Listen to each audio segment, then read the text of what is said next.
It's Wednesday here on France 24, so as ever I'm joined by our film critic Lisa Nettleson for today's culture segment. Lisa, I have to say, if you disappeared, dropped out of sight for a dozen years, I'd ask France 24 to send a search party out to find you. I understand that a very promising American independent filmmaker has returned after a similar prolonged absence. It's true, Stuart. The gods of cinema have answered our prayers, and Whit Stillman, after a hiatus dating back to his last film, which was 1998's Last Days of Disco, is back with a droll and quirky new film at last called Damsels in Distress. It's out in France today, and it takes place at an East Coast American college whose newspaper is called, you'll like this, the Daily Complainer.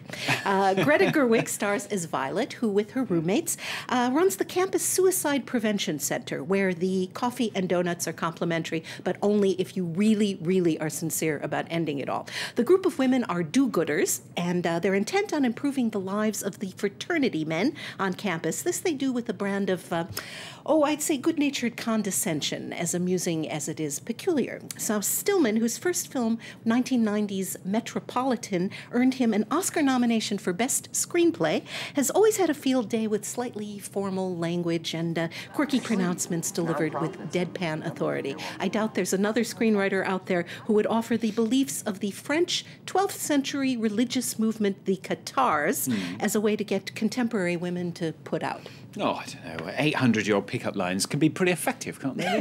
Can they? Well, in this film, they get results. So let's look at a snippet from Damsels in which Violet, on the right, endeavors to comfort Pris, who has just broken up with her boyfriend. Let's watch. I keep thinking how he used to gaze at me with such love in his eyes. You know what I mean?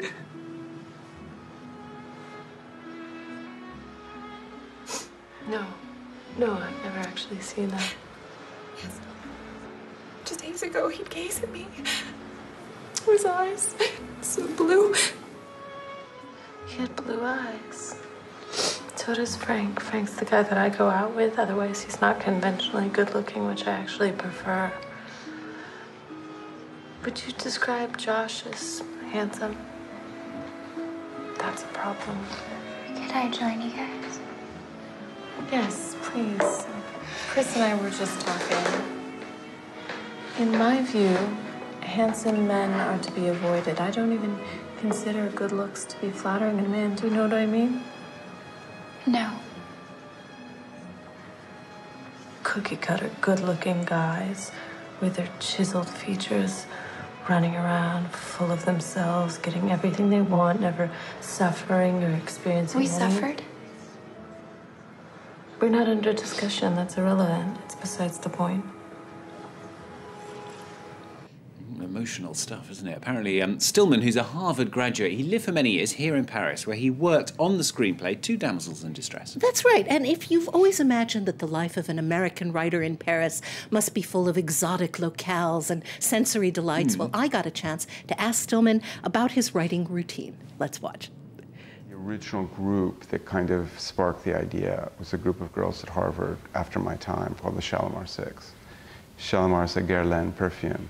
And I was working on the idea for the script. I was trying to write at La Dorée Rue Royale, and I'd walk home along the Rue Saint-Honoré, and I went by Guerlain, and so I thought I should check to see how Shalimar smells. So I went in, I was shocked at the prices, and I bought a bottle of Shalimar, the very cute bottle that was like that big, and took it home and... There you go, Whit Stillman there. A good filmmaker keeps us guessing, I guess. I wonder whether he actually liked the scent or not. But I do recognise his routine.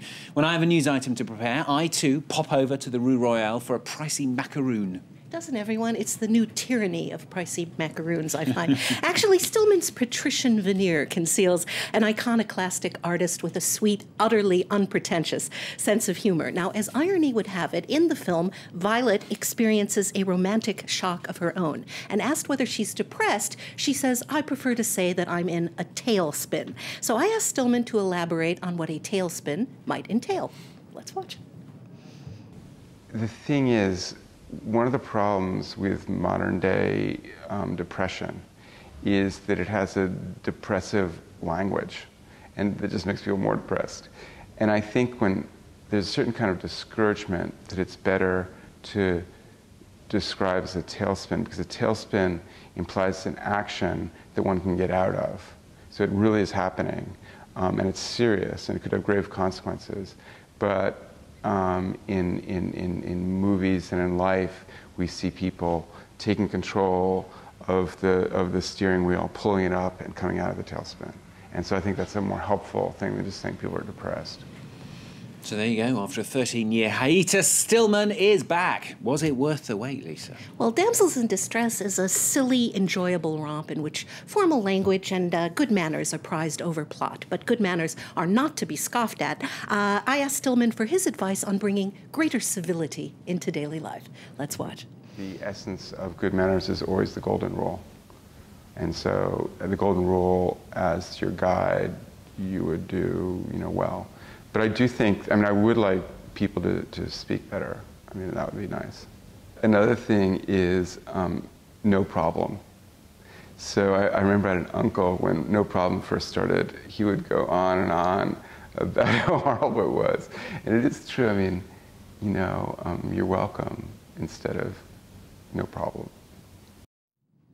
I can see his point. No problem. Stuart, Whit Stillman totally hates it when people can't express themselves without saying all the time, and saying no problem instead of you're welcome or I'll see to it. And I totally understand, because wit is just awesome. In light of which, if you are ambulatory and of goodwill, I urge you to seek out a cinema post-haste, the better to sample the sophisticated silliness of Damsels in Distress. Excellent stuff. All right, thanks, Lisa. Received wisdom would have us believe that Europeans, of course, have the market cornered on good taste. Really? Have you ever seen one of those 4- or 5-star hotels where the wallpaper clashes with the carpet, which clashes with the drapes, and we're supposed to think it's all very luxurious? Yes. Yeah. Speaking of good taste, the real deal. There is a terrific American documentary out today, Diana Vreeland, The Eye Has to Travel, about the legendary fashion editor whose life fits into the category of larger than. She suggested that everybody try to be born in Paris as she was. Alas, it's too late for me. I was born in Cincinnati, Ohio, but what a life Diana Vreeland led. And you don't have to care in the slightest about fashion per se to get a kick out of Vreeland and her creativity in trailblazing times. She ruled the roost for some 5 decades and put her stamp on, the 20th century. Here's a sample. Let's watch. I wasn't a fashion editor. I was the one and only fashion editor. She saw things in people before they saw it themselves. She celebrated Barbra Streisand's nose. She would say, push their faults, make it the most beautiful thing about them. Diana was just so far ahead. It wasn't just about fashion. It was about art. It was about music. It was a society. It was all woven together. She was becoming a celebrity. She was at the factory. She was at Studio 54. I wanted to get where the action was. She would spend the evening with Warren Beatty, Angelica Houston, Jack Nicholson, and Cher. They were wonderful. They were so charming. Vreeland inspired them. She had a very strong impact on them. She made it okay for women to be outlandish and extraordinary. She would fix her gaze on somebody, and then they'd start to blossom. Oh, I adore Twiggy. She's just such a personality. The first picture ever published of Mick was with Vreeland. Those lips. Isn't Mick right? There you go. They say imagination never goes out of style. Do they? Well, for once, I agree with what they have to say. French author Jules Verne had an incredibly active imagination, and he also seemed to have a crystal ball. 20 years ago, 2 young Frenchmen founded the Jules Verne Film Festival to champion the spirit of adventure and respect for the environment, which is way more exciting than it sounds. The festival hosts 2 editions, one in Los Angeles and one here in Paris at the Grand Rex Cinema on October 10th and 11th. The program, as always, is outstanding. It is 100% for the general public. And these guys have a real sense of showmanship. So if you have a chance, I urge you to go. Astronaut Buzz Aldrin is this year's president, and composer David Newman will be directing a concert of some of the best film scores ever written. As you can see by my T-shirt today, I'm a fan. Excellent stuff. Showing us all on France 24. No problem, Lisa? No problem. She will, of course, be back kind of around about this time next week on I'm France totally into it, yeah. Fantastic stuff. All right, Lisa Nesselson on France 24, the latest news coming up very shortly.